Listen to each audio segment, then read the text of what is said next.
That was incredible. Thank you, Kier. Next, we're going to hear from Joseph Senyonjo. Joseph is a coordinator of the Uganda diaspora community in New York and New Jersey. He's a human rights and democracy advocate and has coordinated numerous protests and advocacy campaigns focused on democracy, human rights, and environmental abuse in Uganda. He has widely spoken out about the effects of the East African crude oil pipeline and coordinated protests at the French and Chinese embassies in Washington, D.C. and at their UN missions in New York. Joseph, over to you. Woo! Yay! Thank you so much, Colleen, and Hannah, and all the organizers for arranging this very important demonstration at AIT headquarters. As Hillary said, in Uganda we are particularly, and Africa as a whole, we are particularly affected by the effects of climate change. Not only is the pipeline, there are so many issues, right? The climate change, human rights, and a lack of transparency and dictatorship in Uganda. All these are factors associated with EACOP. So when we talk about EACOP in Uganda, we're looking at it from in a multifaceted manner, because it's affecting climate, affecting human rights, it's affecting, it's promoting a lack of transparency, because the dictatorship is very corrupt, and so whatever agreement they make with Total and international agencies cannot be trusted. The people are being dislocated by EACOP, but Total and the regime in Uganda say only 3,600 people are going to be affected by EACOP. But according to experts, over 100,000 people are going to be affected by this pipeline along its path. So recently, this week, they said only 3,600 people were going to be affected by EACOP. But Total actually acknowledged already that 19,000 families are going to be affected. So the numbers don't add up. Each African family, each African household has at least 5 or 6 people. So do the math. That is a lot of people that are going to be affected by EACOP. But right now, because they're trying to push the pipeline to fruition, they're trying to testify it. They say only 3,600 have been affected, and 209,000 have been already compensated, which means 81% have been compensated. But most people in Uganda, as Hillary said, a lot of people have been displaced by this pipeline and they've not been compensated, or they've been undercompensated, and as a result, many of them are encroaching on forest reserves. So deforestation, further exacerbating the global warming, because the forests capture carbon. They capture the carbon, so they help alleviate global warming. But in addition to the pipeline, there is deforestation as a result of the displacement of people. So this is a very big disaster for us in East Africa. Well, interestingly enough, the United Nations says 45% of Africa is affected by desertification. You know, much of the land is getting worse as a result of the global warming. So more and more of Africa is getting to be desert, it's getting drier. In East Africa, over the past 4 seasons, it's become drier, and we have the worst drought on record right now in East Africa. Parts of Kenya, Ethiopia, Somalia, and even in Uganda, in northern eastern Uganda. People in Karamoja region of Uganda are starving to death because of lack of rain, because the land is getting more and more dry. And again, because of desertification, most of the other parts of the country are also getting drier and drier. The rain is scarce. And just 2 days ago, Uganda's leading newspaper, the Monitor newspaper, quoted the finance minister. The finance minister is one of the government officials that are pushing for EACOP. But he acknowledged that climate change is real and deadly. And then the article said that currently Uganda is experiencing the worst heat wave on record. and the rains and people are suffering as a result. So ECOP already, Uganda cannot afford ECOP, and we already have the effects on the ground in Uganda. So it makes sense that we have to hold ECOP and Uganda and Total Energy to account. So they should not be implementing this ECOP, and AIG should not be ensuring a pipeline that is already affecting the livelihoods of people in East Africa.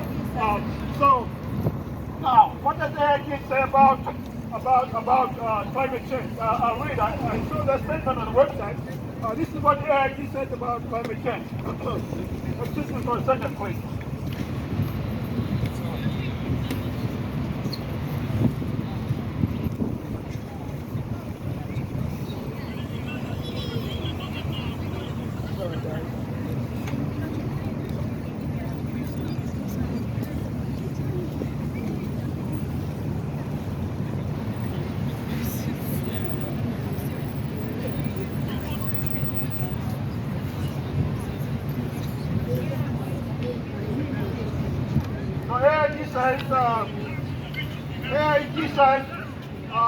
AIG recognizes the impact of climate change on its business and global communities, and is committed to playing a role in addressing these challenges. We also acknowledge that climate change is a complex issue and that the world cannot currently meet its energy needs through purely green technologies. So what does that say? AIG is not committed to not ensuring fossil fuel projects like ECOP, because they're saying, well, we acknowledge that climate change is a problem, but the world cannot meet its energy needs or purely through clean energy. So basically, AIG is kind of like playing both sides of the issue. But we have to call on AIG shareholders to hold AIG to account, to make sure that they commit to not ensuring the ECOP, because in accordance, the International Atomic Energy Agency said, in order for us to stay within the 1.5 degree centigrade Celsius limits of global warming, new fossil fuels need to be developed. This was in 2021. International Atomic Energy Agency said no new fossil fuels need to be developed to stay within that limit.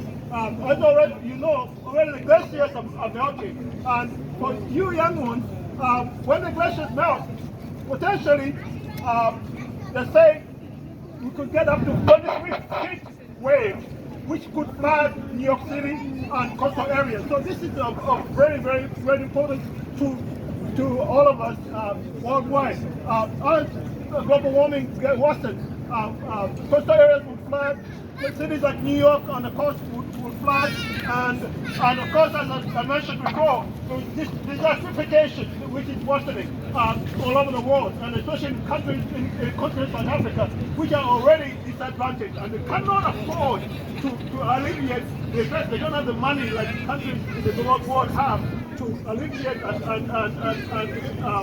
impact of global warming. So, AIG, we need to call out AIG to shareholders to hold AIG to account to not insure this pipeline. Lastly, there is something called the Equator Principles. The Equator Principles was developed, I think, in 2016, and these are for financial institutions to ensure that projects like oil and gas are sustainable and they don't affect people's social and environmental and human rights. And so the signatories of this Equator Principles said they will ensure that they don't finance projects that affect human rights and social cohesion in countries. So two of the financiers of this pipeline, Sumitomo Bank of Japan and Standard Bank, which is both England and South Africa. So they are signatories to this Equator Principles. So AIG should not be supporting this banks to ensure projects that are financing when they're in violation of the Equator Principles, which are signatories to. Because the Equator Principles say you should not be in the letter voluntary. This institution said they would not participate in projects like ECOP that have effects on human rights of the people within it, where the projects are being implemented. So basically, now finally for us in Uganda, there is a lot of transparency. This ECOP is a lot of people have not was not privy to the oil agreement. So as Mr. Eller was saying, it's clear that right now it's not clear that we normal people in Uganda, because the government, I'm saying this because the regime said that people who are against ECOP are against development. But that is part of the truth. The effect already that people being displaced, they're being undercompensated, they're losing livelihood, and if the compensation agreement was not revealed to them, they don't know the time frame. So the regime and Total are giving them whatever they feel they want to give them, and then they say we compensated them. So that is not right. And finally, the dictatorship. This is very important. As Irene said, the regime in Uganda, we have a president or a dictator that has been there for almost 40 years, and is counting on ECOP to entrench himself in power. Entrenching himself in power, he's invaded the Congo, he's invaded the neighbors. It's very much like Putin, by the way. People do not know, but the International Court of Justice took the regime, Uganda, to court for invading the Congo, and Uganda and Rwanda for invading the neighboring Congo, which is very rich in minerals, and causing up to 6 million deaths, over a period of about 20 years. So this guy is a disaster, and he's counting on ECOP, and the money is coming from this ECOP to entrench himself further in power, so he doesn't have to depend from the World Bank and others. So from a Ugandan perspective, that's another reason why this project is not fit to be financed, because it's going to further entrench this situation, which is very untenable for not only from Uganda, but for East Africa. So thank you so much for listening to me. So first, climate change, we are against ECOP because of its effects on the climate. There was a lot of desertification. People are starving to death in Uganda. We are against ECOP because of human rights abuses. People are being displaced by the pipeline. We are against ECOP because of the fact that it's going to entrench the dictatorship in Uganda that has been there for a long time. And we're against ECOP because of the lack of transparency and corruption that is associated with the pipeline. And we're calling on AIG to not insure this pipeline, and we're calling on the shareholders of AIG to call on the board of AIG and the management of AIG to commit to not insuring this African pipeline, because it is a disaster for all of us. It's a disaster for East Africa. It's a disaster for the entire world. Thank you so much for your